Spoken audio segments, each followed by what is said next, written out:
नमस्कार आदरणीय दर्शक, आजको जनता जान्न चाहन्छन् कार्यक्रममा हामी देशभरि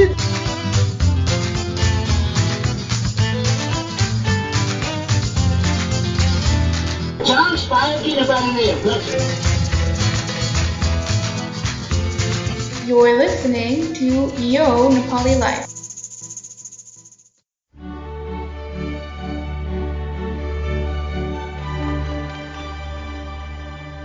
It is May 27, 2009. Lionel Messi rises to a curling cross from Xavi Hernandez and scores a header goal past helpless Edwin van der Sar. Messi has finally arrived to the big stage. Barcelona win the Champions League, beating Manchester United in the final. Why am I talking about Messi in Yo Nepali Life? That is because we talked about our sports nostalgia, but this time we want to explore beyond the national boundaries. Every 4 years, Nepali household rejoices in the excitement of FIFA World Cup. Brazil, Ronaldo, Pele, Maradona and Messi have become household names.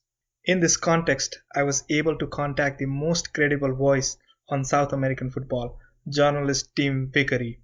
During a journalism career spanning over 25 years, Mr. Vickery has analyzed footballing careers of most of the popular South American footballers, and he happens to be the first person to announce the preeminence of a certain genius called Messi to the Western media. We Nepalese read in our Nepali book that Pele was a multi-talented, multifaceted personality, which Mr. Vickery categorically denies in the interview that we conducted. In the interview, we talk about Messi, Pele, and much more. Without further delay, I present you a special interview of Tim Vickery, the best South American football expert there is. Hello everyone. Today I have with me a very special guest joining us from Rio, Brazil, my personal favorite sports journalist, Tim Vickery, also known as Legendinho. I've been listening to Mr. Vickery for over 10 years on his podcast, BBC World Football Phone In. It's truly an honor to have him on this call with me. So guys, let's do this. How are you, Tim? How are things in Rio? Well, things in Rio are not great. But they've been made a little bit better by the possibility of being part of this podcast. So let's kick the ball around for a few minutes and see what emerges. Sure. One of the things I miss these days is listening to your podcast, BBC World Football Phone In. So we thought, why not bring Tim to our podcast and we solve that issue here? Actually, not really. The reason you came to our mind for this podcast is you are not just an expert on South American football, but also an expat living in Brazil away from your native country, England. So we thought it would be very interesting to hear your insights because the theme of this podcast is about perspective and issues facing the Nepalese diaspora.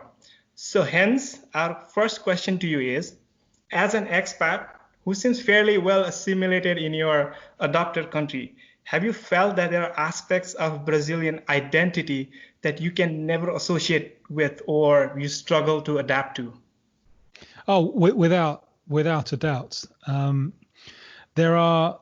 Where do you live? Where have you gone from Nepal? I live in the U.S. Right.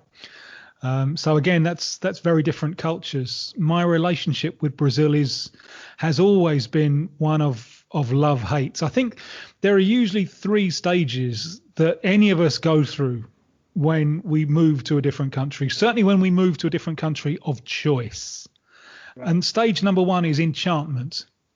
We're enchanted with what we see. Stage number 2 is a little bit of disillusionment. You look under the rock and things really aren't as good as you had idealized them in the first place. And then stage number 3 is you just get on with living your life. Right. So enchantment, disillusionment, and then modus vivendi. I think that is that your experience of the States?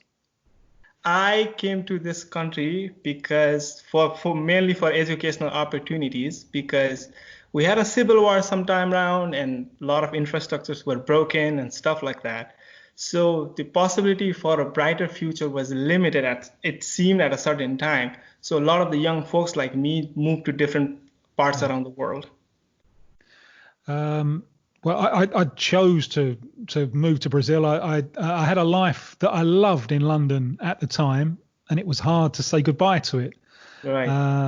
Bizarrely, so, your life takes strange twists and turns, and I found myself working in a theatre in the centre of London. Now, I had no connection with the theatre whatsoever. It happened, but I was in the centre of London, which is one of the most cosmopolitan areas of the world, and I love it. Especially in summer. I didn't have much work to do in summer, so I played around, and I was young and I was irresponsible and all of the things that you should be in your 20s. And I loved that life, but I knew it couldn't be forever. So it's one of those, you can live like that when you're 28. You can't live like that when you're 38. There has to be some kind of dynamic. So I made the decision to move to Brazil. I'd met lots of Brazilians in London. I'd become curious. And I foolishly thought that the Brazilians I'd met in London were representative of the country, and that was a very, very naive error. For one, from one point of view, the Brazilians who were living in London, then they were at least middle class. So the cultural level was relatively high, and they'd also been through the experience of having to deal with a second language, which is not the experience of the vast majority of Brazilians. So I very quickly realized when I arrived that I was starting from zero. I was starting from scratch. I had to tear up. All right, it's true. The sunshine is there, it's beautiful. The nature is there, it's exuberant and beautiful. The women are beautiful. All of those things are true. We can tick all of those boxes. But I began to see that things were much more complex than I had allowed myself to believe. And the first thing that shocked me was that it's a society in the big cities that lives behind bars, almost like animals in cages, because of the fear of urban crime. Wow. So, whereas where I came from, people maybe have houses and you just go up to the front door and knock. When in the big cities, almost everyone lives in apartment buildings, or unless they're in the favelas or in the working class periphery, which luckily I got to know about through when I met my wife. That gave me a whole different perspective on the country. But that element of fear, of living behind bars, of total suspicion of the stranger, that was entirely the opposite of what I'd expected. I'd expected a place that was very at ease with itself socially, and instead I saw that it was absolutely dominated by the difference between rich and poor. Now, my issue, if you like, a central issue to my own identity is the one of class. I have the enormous good fortune, the amazing good fortune to have been born in 1965, when it was the best time possibly for a young kid from a working class background to be born. We had in England, we had the full power of the state behind us. We had housing provided by the state. I grew up in council flats provided by the state, free health, free education. I went to university. No one from my family had ever got anywhere near university. I went to university. It wasn't even free. They paid me. So there was a full apparatus of the state enabling me to have a life and have expectations which were totally different from those of my parents. So that's the perspective from which, whenever I go anywhere, that's the perspective that I kind of see things. If I had been born here, in a similar kind of social milieu to the one I was born in England, what would my life have been like? And it would have been much, much worse. The chances of social mobility, the chances of being able to do something that I choose to do, that I love doing, would have been greatly reduced. And so that issue of social class and the difficulty of being born on the wrong side of the tracks in somewhere like this, it means that I'm perpetually at war with Brazil, because this is a country that doesn't invest in its people anything like enough. And the political situation at the moment is a dystopian nightmare for me. The people in charge, they don't seem to see the social divide as a problem at all. It's something which is accepted as entirely natural, and there's a kind of fascistic air about it. And that's something that I picked up on very quickly. There's a kind of fascist tendencies, along with the warmth and the easiness of getting to know people on a superficial level, and Right. the ease of social contacts. I like all of that, and I adapt well to all of that. But the kind of thing of social hierarchy, I find very, very difficult. That is such a fascinating answer, because a lot of Nepalese probably would see it from the other way around, where they move to different places not from a place of privilege to a place of privilege, and suddenly walked into these different countries with a sense of competition, and suddenly they've fallen into some kind of complacency that might come in the way. But that's such an amazing answer. So I would like to use your knowledge of Brazil and Brazilian life for this question. And it comes from a dear friend of mine who goes by Utsav. So he asked, given the status of Brazil in the world, in the football world, does that impact how average Brazilians see football stars from other countries? And I would like to draw an analogy here it's a very silly analogy, but an analogy nevertheless. A lot of Nepalese people, when they are living abroad or traveling, and we tend to compare our mountains to the mountains around the world. And You win every time. You win. that is true. Yes. And people often are dismissive of these little rocks that are named mountains, are called mountains, and they're like, and I don't know if it's the same situation with Brazilians, because you have like the best footballers in almost every era. That's such a great question. But obviously there's one massive difference between mountains and football, which is, all right, mountains do move a little bit in terms of their height and so on, but basically they don't move very much. Right. And football is a dynamic process where you how high your mountain is measured every 4 years in a World Cup.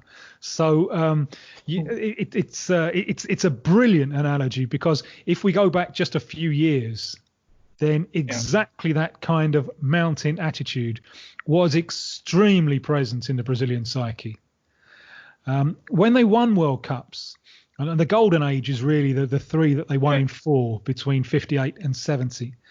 When they won World Cups, it was the product of intense hard work, amazing physical preparation. They were years ahead in terms of physical preparation and also tactically. And they invented the back four. And when they won it in 1958, they didn't concede a goal until the semi-final. It doesn't fit the image of Brazilian football, but that's the truth. Right. And even the Brazilians didn't look at the reasons for the success enough. They thought the reason for success was we are innately better. In other words, our mountains are higher. Right. The leading voice in this he was a brilliant writer. He was a playwright by profession, but he wrote about football as well, a fellow called Nelson Rodrigues. And his whole argument was that football, it was all just a mental battle. And as long as the Brazilian can put himself in a state of grace, he will win, just because he's Brazilian. It's an exact equivalent to our mountain is higher than your mountain. And so there was that innate sense of superiority. It was never explained by Nelson Rodrigues why this state of grace thing only worked if you were Brazilian, and it didn't seem to work if you were anyone else. It was just assumed. Obviously, we've now gone 18 years without Brazil winning a World Cup, and every time they come up in the knockout stages against a top Western European nation, they are defeated. That's happened in every World Cup since 2006. So that has really been shaken. The mountains are getting a little bit smaller, and also that the fact that you can watch football from all the major European leagues. That means that's what people do. And when I arrived here, it was just after the 1994 World Cup. You saw foreign shirts, but really only of two clubs, Barcelona and Deportivo La Coruña. And that was an individual association with the two strikers who just won the World Cup with Brazil in 1994, with Romario, who played for Barcelona, and Bebeto, who played for La Coruña. Since then, with the blanket showing of European football, you now see all kinds of foreign shirts, and you now see people have a relationship. They support a team in Europe, even though there are no Brazilian players playing there, and they have idols who are not Brazilian. And so certainly for the younger generation, the globalized generation in terms of their access to football content, the Brazilian mountains have become much smaller. Although inside them, there's always a little mountain ready to grow inside them. Right. You know, it is innate, that idea that they are world champions in waiting.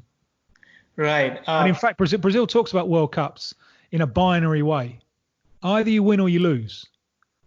It's almost like, you know, there are 32 teams in a World Cup, but it's almost as if it's a 50-50. You know, these are World Cups that we won. These are World Cups that we lost.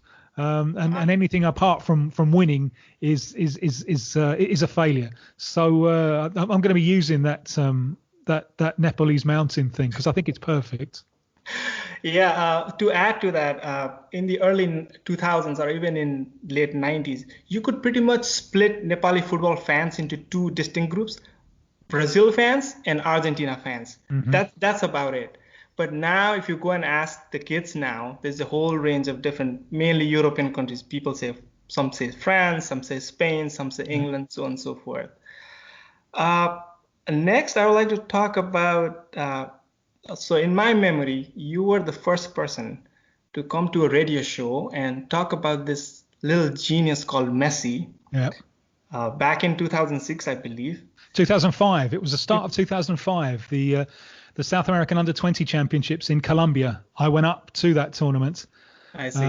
Messi was only 17, so he was 2 years younger. Most of the players there are 19. Right. So he was 2 years younger. And he's a little guy anyway. Imagine how small he was at 17.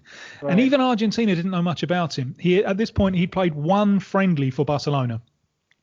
And there were rumours. And it was known that Spain wanted him. He'd been living in Barcelona for 4 years at this point. Right. And Spain wanted him.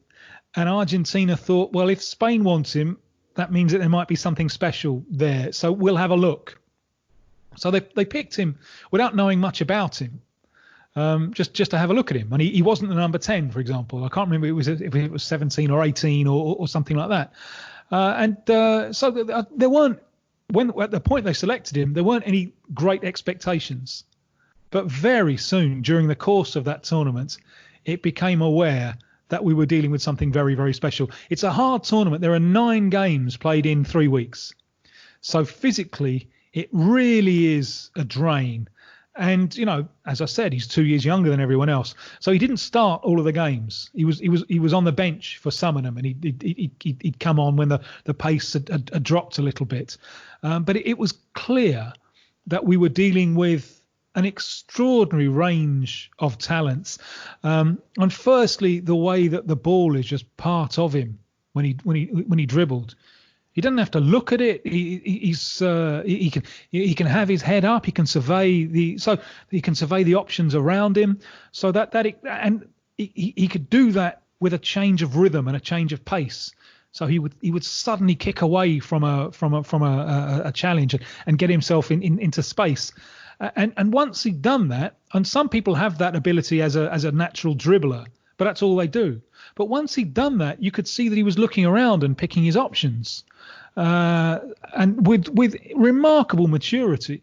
Now, I had no idea that he was going to develop into what he developed. Right. But because you never know. You know, there are lots of things that could happen on the way, injuries and the mental state of the individual or whatever. But it was very, very clear that we were watching something very special. And that really it's the highlight of what I do with South American football these days, because it isn't like an export industry, South American football. And doing this gives me the chance to see first the kind of people who are going to be global stars in a few years' time. And Messi is undoubtedly, seeing Messi at the start of 2005 is undoubtedly the highlight. Wow. And do you think there are other talents that are coming down the pipeline from Argentina or There Messi. are some very, very good players, but I can't think of anyone like that. That's so special. No, I can't think of anyone who quite gets me out of my seat the way that the 17-year-old Messi did. Oh, wow. Now I'm going to talk about something really interesting and somewhat personal. We grew up actually not only reading about Pele, but studying about Pele. He was part of our history book, and we had to study about Pele and what he did and everything. And I feel like a lot of it, a bit of it was exaggerated, where he was like touted as somebody who was multi-talented in the sense he was a painter, an actor, etc., apart from being a great footballer. But that's beside the point. It's the question I want to pose is it's actually very difficult to compare what Pele would have been like in our era, in this era. But but people would really like to know how special was Pele in comparison to his peers, to Oh, people he played with. he was a machine for playing football. I've had the opportunity. I've never met him. In one way, there's something that means I don't really want to. And part of what you said there, a great painter and a great actor, none of it's true. No, it's just not true. I mean, he was a great footballer. He's not a great anything else. I see Pele. It's almost like the perfect storm. It's the perfect mixture of his parents. In that his father was a very talented footballer who was a little bit in the way of Pele, ahead of his time. And Pele himself is very ahead of his time. We'll get there in a minute. But his father was ahead of his time in that he was a centre forward who would drop back and link the play rather than just hanging on the penalty area. So he was very versatile, very clever. His father was also very easygoing. That ready smile that Pele has used very well during his post-playing career as an advertising. He's given money. He's given value for money, and he's worked very hard at it. So Pele inherited that from his father. His mother is hard person, hard circumstances, growing up in fear, the constant fear of being unable to provide for the family. And she was 100% against Pele becoming a footballer. Why? Because his father, the day of his great opportunity, suffered a serious injury, which effectively ended his dreams as a footballer and plunged the family into poverty. It meant that his dad was cleaning the doctor's surgery, and and Pele's mother was totally against him being a footballer because it's insecure, no guarantees. And she wants him to be secure. She's got a real drive. Now, as a woman, then in Brazil, that's got nowhere to go professionally. But for a son, this is at a time when Brazil is expanding. There are steady jobs to be got in the civil service. She doesn't want him to be a footballer. But Pele convinces her that he's going to give it a shot. But it means he's going to do it with total determination. That drive from his mother and that fear, because I think that what are we motivated by? We're motivated by pride to be the best, but we're also motivated by fear of failing. And I think Pele was motivated by both. He had the professional pride of the footballer from his father, and he had the fear, I can't fail, I can't send the family back to poverty, from his mother. And you put them together and you get an absolute machine for football. I'll tell you a story about Pele, which I think really sums up his drive. Pele's son, Legendinho, who's had legal problems, he tried hard to be a goalkeeper. And he played first division in Brazil. He wasn't very good. But he was good enough to play a few seasons in the first division for Brazil, for Santos. And there was one game when he was coming up through the ranks where he had a good game. And he couldn't wait for the words of approval from his father after the game. But in this game, he hadn't taken the goal kicks because he'd injured his leg, so he didn't take the goal kicks. So, but still, he's had a great game, and he's waiting for the approval from his father. And when his father comes down and meets him outside the dressing room, the only thing that Pele says is, "Well, why didn't you take the goal kicks?"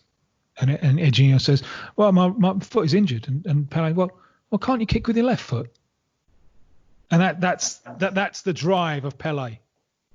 So he's worked at everything. He's worked right foot, left foot, in the air. And he's not a particularly big guy, but you watch him in the air and he's hovering. He's hanging over defenders far bigger than he was.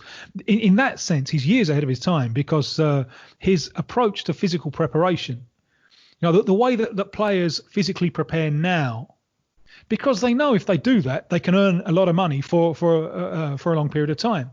Pele was like that 70 years ago. This obsession with getting himself in top condition to avoid injuries and to shine and to earn money. These were the motivating factors. And so you watch him, and he has, as a footballer, he has absolutely everything. Anything you want him to do. He was Brazil's best goalkeeper. He could have played in goal. He was just an extraordinary, everything you wanted in the game. It's one of the great ironies, I think, that we associate Pele so much with the World Cup, but I don't think you ever saw the best Pele in the World Cup. He has a wonderful World Cup in 1958, but he's a skinny 17-year-old kid. Right. He hasn't filled out yet. In 1970, he has a wonderful World Cup, but he's much bulkier. He's bulked up, and he doesn't have quite the same explosion anymore. He does wonderful things, especially wonderful collective things, where he knows what's happening all around him. Yeah, that pass to Carlos Alberto. Yes, similar to Jairzinho with the goal that beat England. The pass is just perfect. It's perfect. It's the simplicity of perfection. The Jairzinho pass I think is even better, because it's in the kind of reduced space of the penalty area. Right. And also it wins the game. The one against Carlos Alberto, the game is already won. But the best Pele was around 62, and there's a goal he scores in the opening game. He scores against Mexico. If you haven't seen it, go and watch it on YouTube. It's like watching someone from a different species. The way he dribbles through the entire Mexican defense and scores in the corner. It's an unbelievable goal. And that was a year when Pele was at his best. But in the second game of that World Cup, he suffers a groin injury and he doesn't play in the World Cup anymore. So Pele was so good that we associate him with the World Cup, even though we didn't see him in the World Cup at his best. And 62 could have been Pele's 86. What Maradona did in 86. Right. Pele was at that level in 62, but unfortunately got injured. We didn't see it in the World Cup. We did see it later that year in the old Intercontinental, the two-legged game between the champions of Europe and the champions of South America. It's Santos and Benfica. Santos here in Rio in the Maracanã, they narrowly win the first leg. They have to go to Portugal. Benfica consider themselves favourites, and Pele just puts Santos 5-0 up in Benfica. And this is Eusebio's Benfica? Yeah, that's right. Yes. Yeah, Eusebio's still a young man, but he's there. It's the base of the Portuguese team that plays Brazil in 1966 and kicks Pele all over the park. Why? Because they know perfectly well what he could do to them. Again, if you haven't seen that, you can see like 10-minute highlights on YouTube. But Pele against Benfica at the end of 62, it's an unbelievable performance. Again, you're watching someone who looks like a different species, and he rates it as the greatest performance of his career. So he just has everything, and part of that is the dedication of a Cristiano Ronaldo. The way that Cristiano Ronaldo has that unbelievable drive. It's a similar thing with Pele. Oh, wow. These kind of information we've never heard. And I think this should actually be part of the book instead of him being a painter and an actor. Yeah. See, that's just making him some kind of super being, which is not true. It's taking away his humanity, because there's a real human story behind Pele, and that means that there are flaws as well, and he's made mistakes in his life. One of he's such a competitive figure. Before going into the 2006 World Cup, there was talk in the Brazilian media that this was the moment when Ronaldinho was going to prove he was better than Pele. It seems very sad thinking about that now, because that World Cup clearly marks the beginning of the end of Ronaldinho. The first game, Brazil against Croatia. Brazil are not impressive. They win 1-0. Ronaldinho doesn't do very much. And at the end of the game, Pele can't wait to tell the Brazilian media that Ronaldinho was the worst player on the team. That thing of that competitive drive that he had, you don't switch it off. And some of the things that he's done in his business life shows, I think, that he will even go to his grave worried about being financially secure. That drive that helped make him such a great player, you don't just switch it off when you stop playing. And part of the story of Pele, I think, is the danger that the trauma that poverty leaves. How poverty can have a really corrosive effect on a personality.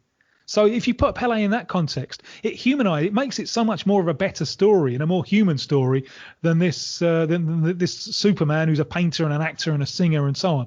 Because it's not true. He's a great footballer.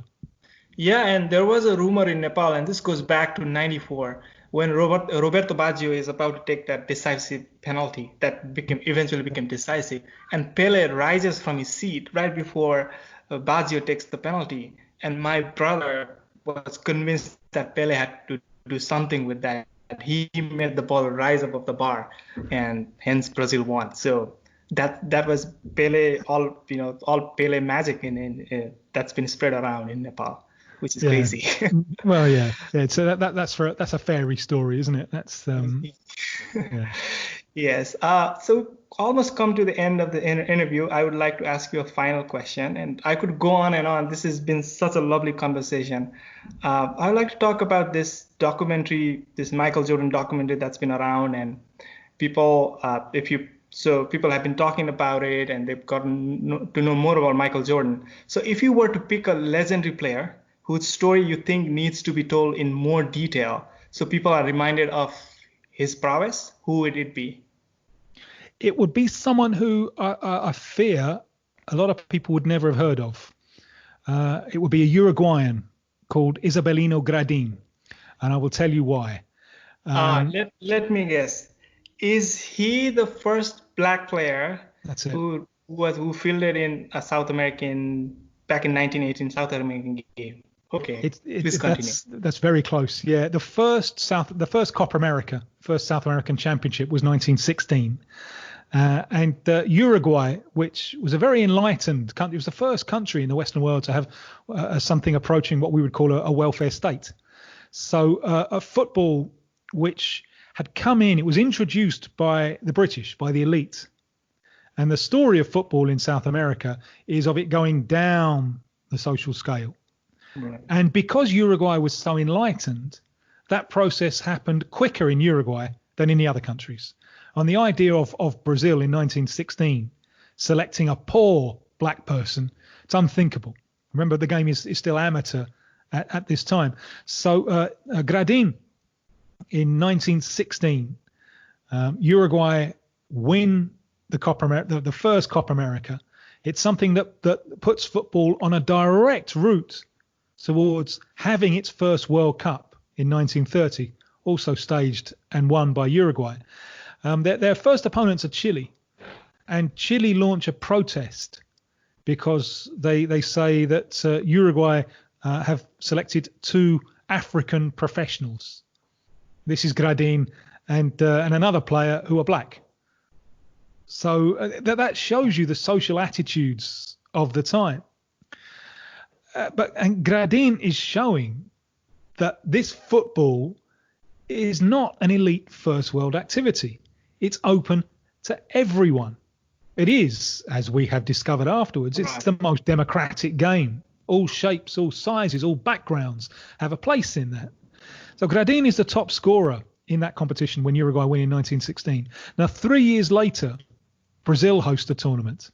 It was going to be 2 years later in 1918, but we had a pandemic. We had the so-called Spanish flu. So the competition was put back till 1919. Gradin comes, plays again. They don't win this time, Uruguay. They're beaten by Brazil. It's Brazil's first triumph. Where the goal actually comes from a black player, Friedenreich. But Friedenreich is a kind of mixture of a local black woman and a rich German man, hence the name Friedenreich. So he's not really representative of the mass of the Brazilian population. Right. Gradin is. And so for the local population, local poor population, and especially the local black population in Rio, the chance to watch Gradin is very, very subversive. Because, hang on, it's not just for rich people. He does it. He does it better than the vast majority. If he does it, we can do it. And that, I think, is such an important message. And it's a name which I think has been overlooked. It's been forgotten over the years. But that for me is, and I think you can trace the importance of South American football through 3 steps. It's introduced by the British. It comes full of first world prestige. It's reinterpreted, recolonized, if you like, by the local South Americans, Right. going down the social scale at a time of great urbanization. Number 3 is this reinterpretation leads to international triumphs and international recognition. For a part of the world, on South America, the South Cone especially, it's a long way away from the rest of the world. It doesn't really appear in the headlines for many reasons, usually. But if it's winning World Cups, it's really appearing. And what do people know about Uruguay apart from its football? And I think Isabelino Gradin exemplifies that process in such an interesting way. And I would love to see a documentary, because there are lots of details about his life that I don't know, that I would love to find out along the way of a deep research into this man's life. So without doubt, I would love to see that kind of documentary on Isabelino Gradin. It would be so interesting in football terms and in social terms as well. I think you can trace the history of South American football. Let's go back. Let's go back to, say, 1890. Right. Anyone in 1890 saying South America is going to be the continent of football, no one would have believed that. There was no reason to believe that in 1890. Football is an English thing going to Europe. It's totally unpredictable at that point that South America is going to develop such prowess in the game so quickly. How did that happen? I think you can trace it through 3 reasons. Football arrives with the British full of first world prestige. It's reinterpreted by the locals at a time of mass immigration. There's a hunger for the new in the port cities of the South Cone of South America. They get hold of football and they reinterpret it.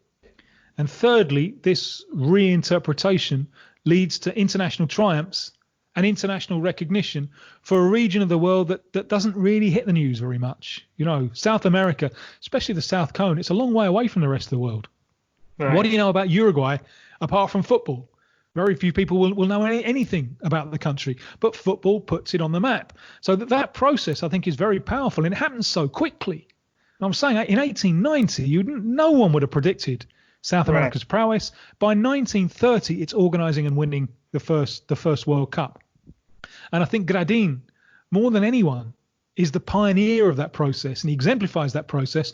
And also, I would love to see this documentary, because I don't know much about his life. I would love to see some kind of deep research into that, to throw up things about his life, not only in football terms, but in social terms as well. So I think that would be a really interesting story. Yeah, truly. It really sounds very inspiring as well. And in my country, we're still struggling with different social evils and still going on. And to talk about such inspiring figure, it would be worth making a document truly indeed. Thank you so much for your time, Tim. It was my pleasure. Lovely talking to you. Such an amazing gesture. Our team highly appreciates you coming and then speaking to us. That's brilliant. That's like top-notch work. Thank you so much. It was my pleasure. I wish you well in your project, and maybe we can do this again sometime. Thank you. Thank you so much. Cheers. Bye. Have a good evening. Bye. Wow, that was really interesting, Manish. You didn't sound like an amateur there at all. I'd like to ask you a question. First, with a confession. I'll be honest with you. I'd never heard of Mr. Vickery until you told me about him. That says a lot about my football knowledge. But you were so enchanted by this man that I had to go check him out. So my question comes in two parts. How did you first learn of Mr. Vickery? And knowing how much you idolized him, how was it interviewing him on your birthday of all days? Were you excited? I was introduced to Tim Vickery's podcast by my cousin, and I remember I was instantly drawn to it. The thing about it is Tim's knowledge is not just limited to football. The way he ties up football, politics, culture, and society in general was something very refreshing to hear. And about the actual interview, I was starstruck for a bit when I first saw the man on the screen holding a microphone. It to me, it just didn't seem real. My feet were shaking, I was losing my voice, and all kinds of things happened. But really, truly an amazing experience for me. He knew I was getting nervous, so he did his best to calm me down. But really, it felt like looking at a vast sea of knowledge. The man knows everything about South American football, like everything. As I've already mentioned, and our fellow listeners know this by now, you follow Mr. Vickery in every social media outlet possible. You probably know all his views by now. You know everything there is to know about him. But is there something you learned from this interview that you didn't already know? Did you find out something new? I think every listener can figure out how humble and polite he is just listening to the interview itself. Greater the person is, the more humble and down to earth he or she is. And I felt the same way with Aman Adhikari Dai and Tim Vickery. Despite his, towering presence of a scholar, he was filled with humility. How can you not like the man? To everyone listening, thanks for tuning in. श्रोताजनमा चाहिँ हामी हार्दिक आभार प्रकट गर्न चाहन्छौँ. हाम्रो प्रस्तुति तपाईलाई रमाइलो लाग्यो भने please tell your friends about this podcast and please also leave us a review on whatever platform you're listening on. त्यति गरिदिनु भयो भने हाम्रो प्रयासलाई सपोर्ट मिल्नेछ अनि धेरै एपिसोड बनाउन हामीलाई हौसला पनि मिल्नेछ. यति भन्दै आजको एपिसोड हामी यही टुङ्ग्याउँछौँ. Stay safe and be kind wherever you are.